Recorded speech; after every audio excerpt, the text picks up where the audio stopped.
Hey, Warpugs. Today we're going to be checking out something from PancreasNoWorks, and this is old Warhammer art went hard. And it did. It really, really, really did. I like the newer because it's just more, I'm guessing you could say realistic, but I love the old stuff too. PancreasNoWork, I'm not quite sure where he's going to go with this as far as what points he's going to be making, but at the same time, we're all going to enjoy the journey. We already know this. So let's jump into it. Guys, like and subscribe if you guys haven't already, because frankly, I know how many of you haven't. Let's get into it. I know this isn't exactly a breathtaking, groundbreaking video or anything, but not everything needs to be innovative, you know? Right. And my videos are already slideshows anyways. Might as well make one specifically talking about what's being shown on screen, yeah? So with that in mind, how about a nice cozy video? Sit back, relax, and come with me on a journey where I talk about some of the Warhammer art that I think goes unfathomably, unreasonably, undeniably hard. Spoiler alert, there's just about nothing from the past 10 years that's gonna be on here. Recent Warhammer art is cool, but the classics are classic for a reason, Yes. yeah? And no, before you go ahead and make the admittedly understandable joke, I'm not already running out of content. I've got over a dozen do-or-don'ts left, and that's ignoring Total War. I am, however, being lazy. First off, I'm going with the big one. The artwork people look at and go, oh yeah, this is 40K. Or should I say 30K, because Yes. this is none other than the Emperor versus Horus on the Bridge of the Vengeful Spirit at the... Okay, you can't get much more than this in terms of just yes. You cannot get any more than this. This is the most awesome piece of art that I had witnessed for a long time when it came to Warhammer art, because it encapsulated everything. Let's go. The climax of the Horus Heresy. Now, this isn't the first rendition of this scene, believe it or not. It's Nope. actually this. But the thing is, I think this piece of art is awful. The Yes, it is. Look how big their heads are compared to their bodies. Emperor looks fine, but Horus looks like he just stuck his cock in Fire Station Chili. But the later iteration most people know is just a masterpiece. The Emperor's armor design, perfection. Horus's armor design, somehow even better perfection. Almost everything about this picture is fantastic. Admittedly, Sanguinius is looking kinda goofy, like he just greened out or something instead of being killed, but it ain't that bad. Big floating eye. I love that eye. It's so menacing and unnecessarily evil. I wish the Horus Heresy was still limited to some lore blurbs in this image, because everything in my mind is cooler than what GW has come up with. It's like how horror movies are scariest when they don't show you the monster, because what your mind comes up with is scarier than anything they can show you. True. The Horus Heresy was at its best when it was barely being explained except by kick-ass art pieces like this. Moving swiftly on to my comfort zone of Warhammer factions, we've got some old Eldar art. Can we nuke them and get away with it? I love old Eldar art more than I can put into words, because it has literally everything I love about the Eldar within it. Let's look at the first example. I like to call this piece Skittles Marches to War. Taking all of that color, just look at that line of fire dragons. There's an Imperial Guard armored division melting immediately off screen at this image. And the swooping hawks flying above while the dire Avenger poses heroically. It's like a mixture of Napoleonic-era armies marching to war in bright colors crossed with weaponized seizures. And it's representative of the tabletop, since all Eldar armies are like this. All the True. different aspects have different bright colors on themselves, showing who they are in their battlefield role. This piece both brings that across and shows just why the Eldar are the best. The next one is stellar for different reasons, because it brings across the Eldar as these fey, mystical beings that are almost unknowable. It's got those bright backgrounds that are simultaneously dark and foreboding. The warrior in front is clearly humanoid, but the proportions are wrong, inhuman. Yes. Their faces are completely unreadable. The classic Space Marine helmet brings across the image of an angry man, but this helmet prevents you from getting any kind of clue as to what the Eldar are thinking. I mean, admittedly, he's probably thinking about killing you, but is he angry about it? I never liked the helms. I never have liked the Eldar helms. And it's not because I don't like the aesthetic.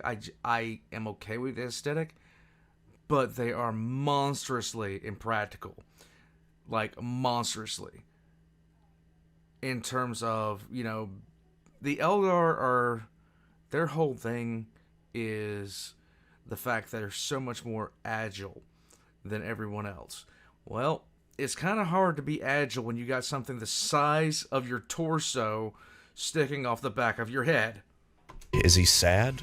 What thoughts lie behind that incredibly tall hat of his? It's this vibe that newer Eldar art is missing. Newer Eldar art captures them being space elves no problem, but they don't necessarily look fey. The new Eldar are going to be arrogant at me and cast some solid spells, but this guy is going to burn down every third house in my village because the spirits demand it, and that's kick-ass. But you know what kicks even more ass than that?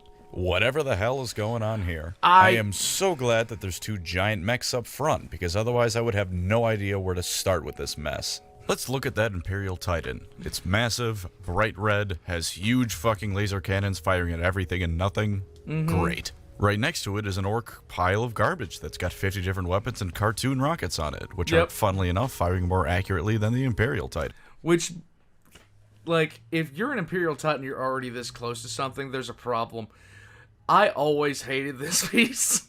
I always hated it. Just because the Imperial Titan's just sitting here like, dirt.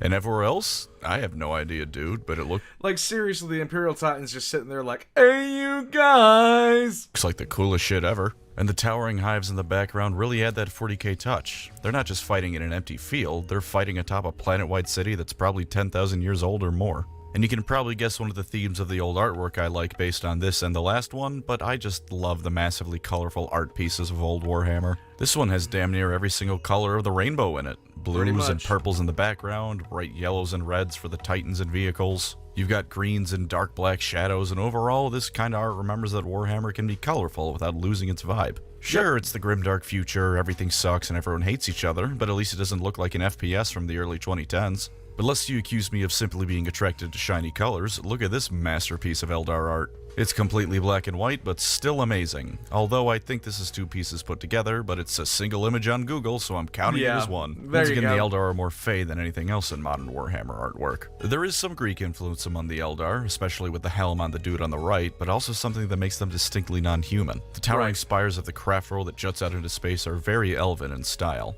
The craft world being depicted is definitely an alien structure, having an almost organic feel to it. Which is a nice touch, since Wraithbone always struck me as something that's organic in nature, at least somewhat. Every time I look at old Eldar art like this, the arrogant flame in my chest burns ever brighter, and reminds me that I am correct in sipping over these goddamn elves in space. No, you're not.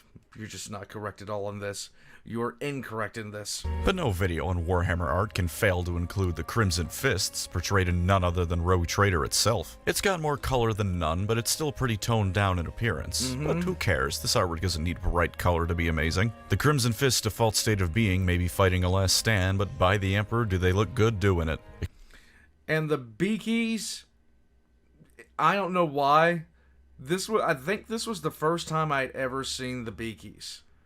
And they just made me happy. Explosions and fires all over the place, some big thing off in the background stomping its way towards the fist to probably get obliterated by these badass space marines. One of them ripped the head off an orc and is throwing it like a stick grenade. I'm gaining muscle mass just by looking at this picture. But ladies and gentlemen, I cannot in good heart discuss old Warhammer art without going to the original Warhammer art. The original Warhammer setting, as it were. And to start off the journey into fantasy, let's start with what I think is the peak of design when it comes to chaos. Look at this man.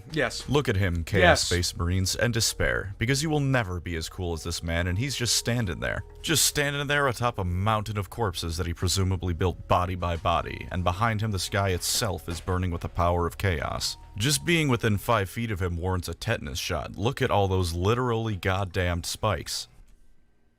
I don't know what you can say about this one. Like,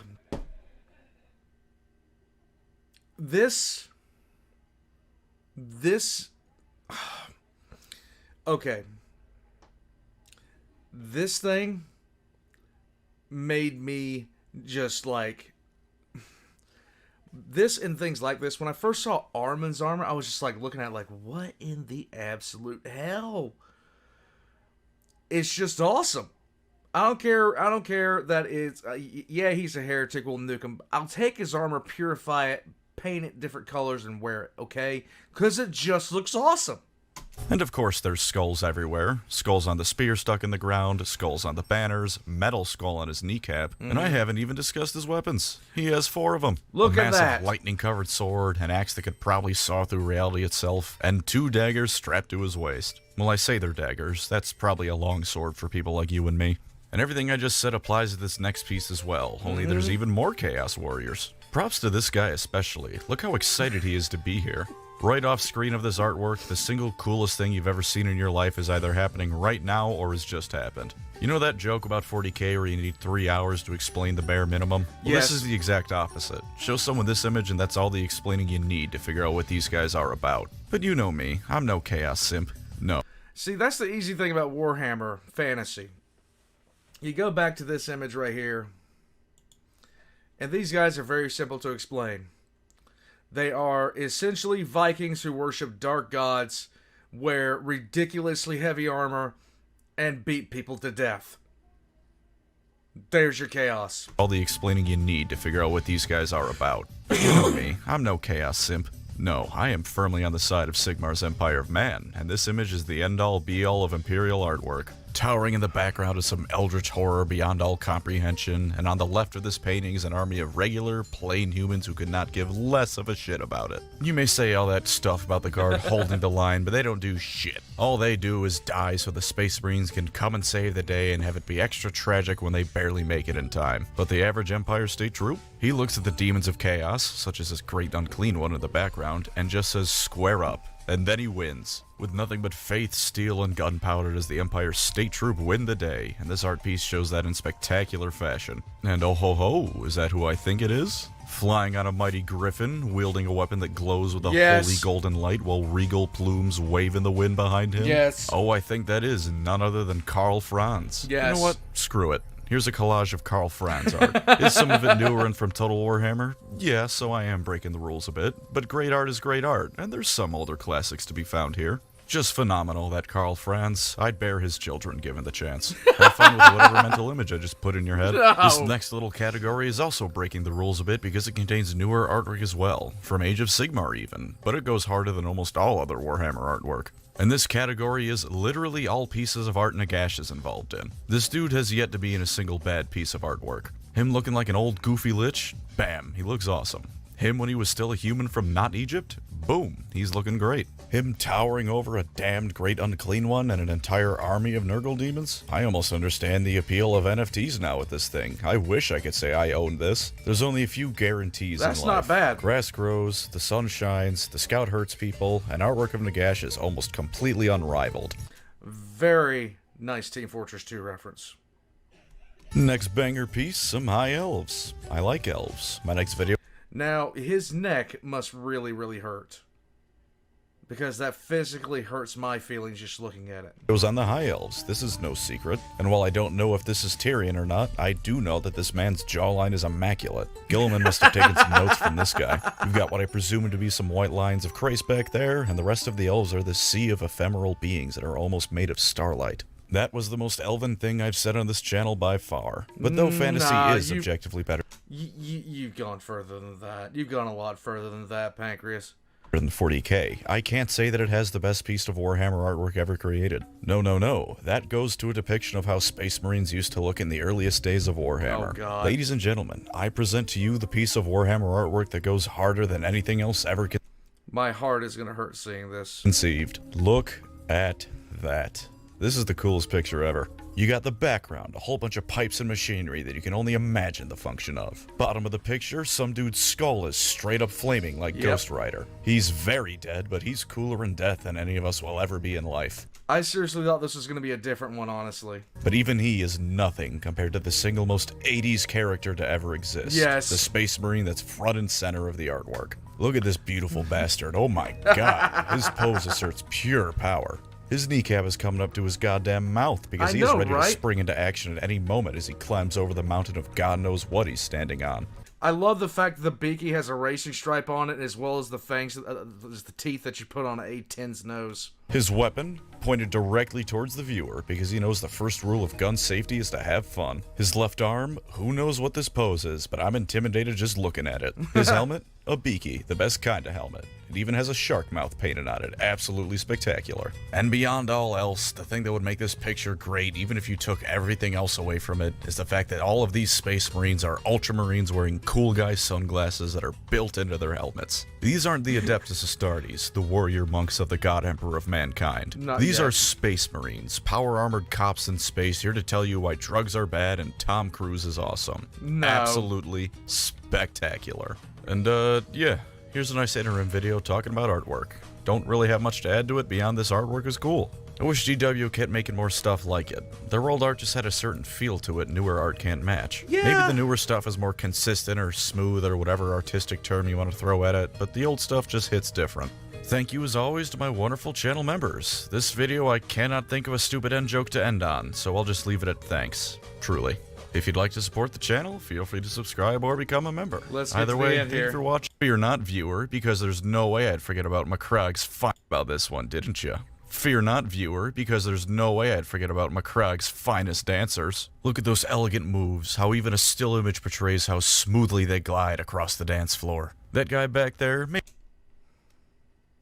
not the best dancer, but his hearts are in the right place and he is throwing it back. Space Marines really just were built different back in the day. Oh my lord. Is it getting hot in here? That's not just me, right?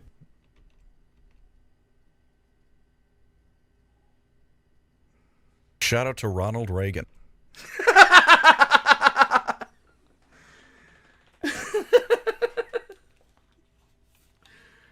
Okay. Some of my favorite Warhammer art pieces, while I do really like the modern stuff, especially for Imperial Guard, I love the modern pieces for Imperial Guard. One of my favorite pieces is the 3 Cadians. The one standing up for the wounded Cadians coming off. When I look at older Warhammer art, Warhammer 40k art, I'm reminded of what Warhammer 40k originally was and what it came from. And the general ridiculousness of it. I miss that ridiculousness sometimes, but I love my Grimdark too much to ignore it, okay? I love the horror show that is 40k right now too much to go back to that parody that it once was. So the one problem I have with, like he said, with the newer Eldar art is they look like humans in different costumes. When they look like humans in different uniforms, really, and that's a bit of a problem for me. While at the same time, Eldar could pass for humans until they really start moving. Their current costumes, their current uniforms, their current everything,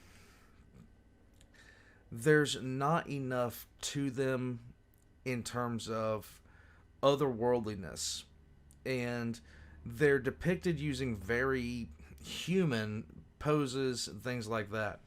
One of my favorite ones is one of my favorite modern art pieces about the Eldar are mostly centered around the Harlequins, because they're going to be weird anyway. But in any case, guys, I'm going to jump off of here. I don't know what I'm going to be doing the rest of the day. I have a feeling that Valka's going to scream at me a little bit, which is going to be funny. And I have a feeling that, well, either I'm going to slam my head into the desk trying to write up this next script, or everything's going to come out okay. And in that case, I'll be hopefully recording this weekend. Until then, like and subscribe if you guys haven't already. Definitely check out PancreasNoWorks. His links are going to be in the description down below. And I will catch you guys next time. Go Reagan.